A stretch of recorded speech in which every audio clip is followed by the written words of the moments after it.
চলো আজকে তোমাদের সাথে শেয়ার করব আমি আজকে আমরা ইফতারিতে আমাদের কী কী ছিল। তো দেখো আজকে ইফতারিতে অনেকজন আমাদের বাড়িতে এসেছিল, যে কারণে খুবই তাড়াহুড়ো করে আর কোনো ভিডিও সেভাবে নিতে পারা যায়নি। তবে এই যে যেমন অ্যাজ ইউজুয়াল দেখে থাকো তোমরা, ঠিক সেই রকমই তরমুজ, শসা, একটু কাজু বাদাম, খেজুর, আপেল, তার আঙুর ছিল, এইসবই ছিল। আর তার সঙ্গে তো অবশ্যই যেটা হয়ে থাকে, আর এটা ছিল আজকে নতুন, এটা মানে ইনক্লুড হয়েছে আর কি, মানে ডাবের জল আমার বোন দিয়েছিল, বোন না দিদি দিয়েছিল আর কি।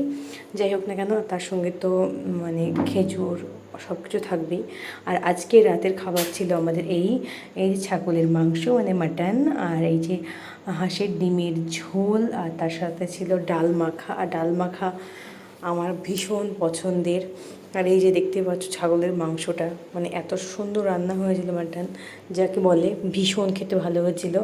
তো আজকের মতো এইটুকু, আবার দেখা হবে পরের ভ্লগে।